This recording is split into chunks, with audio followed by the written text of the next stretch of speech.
Last week, Homeland Security Secretary Kirstjen Nielsen visited Honduras and announced what she called a historic regional compact to address the root causes of migration with the three countries known as the Northern Triangle: El Salvador, Honduras, and Guatemala. But over the weekend, the State Department announced it would cut all foreign assistance to those three countries. Today, Congress gave the State Department a deadline to provide details of the cuts. Congressional officials say they haven't received any response.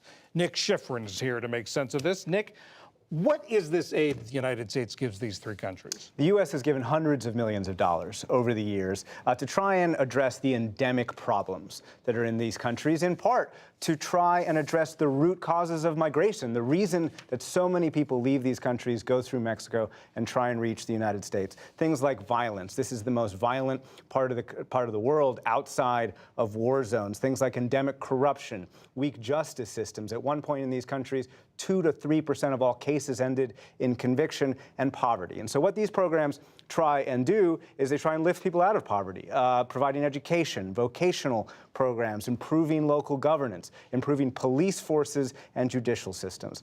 And their defenders say they are the only way, at least long term, to reduce all of those people who believe that their home is unsafe and they have to go to the United States. And it's not just humanitarian aid organizations who defend these programs. Take a listen to Mike McCall, Republican of Texas, and he's the most senior member of the House Foreign Affairs Committee.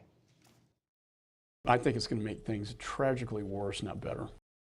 And I talked with a lot of CEOs of aid organizations as well, including Sam Zimmerman of Interaction, an umbrella group of 60 organizations. And this is what he said to me. He said the root causes of these crises are in Central America. If we're addressing them at the southern border, it is too late. These local governments are overwhelmed by the quantity of the problem. And we are saying, meaning the U.S., by cutting this aid, they do not have a partner. So why does the Trump administration say they're doing this? The president, as we've all heard, has expressed deep frustration with the number of people who are leaving the Northern Triangle, what he calls a crisis. And over the weekend, we heard from Mick Mulvaney, the White House chief of staff, talking to CNN's Jake Tapper about why these countries weren't doing enough to address migration. If we're going to give these countries hundreds of millions of dollars, we would like them to do more. That, Jake, I would respectfully submit to you, is not an unreasonable position. We could prevent a lot of what's happening on the southern border by preventing people from moving into Mexico in the first place.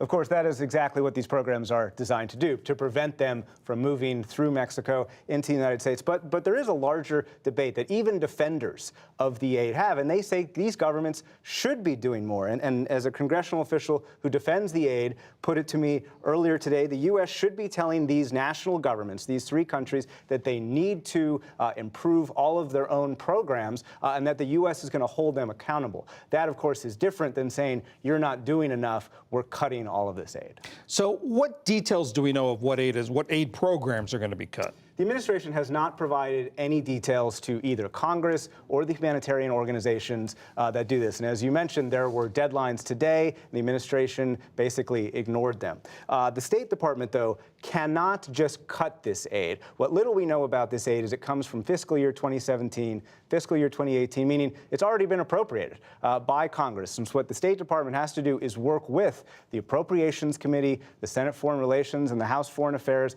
Committee to talk about what they want to change. They can't just reprogram it by themselves. And I've talked to half a dozen people today who are frustrated, especially on the Hill, with the fact that they have not gotten these details. There was a deadline at 12 p.m. Foreign Affairs staffers tell me that they have been asking for briefings and that the State Department simply isn't ready to give those briefings. And I'll be honest, I've talked to both State Department officials and White House officials who admit that they really weren't prepared for this kind of announcement. So we still see the administration trying to figure out what to do and, frankly, come up with the details of the plan that's already been announced, John. Thanks, Nick Schifrin.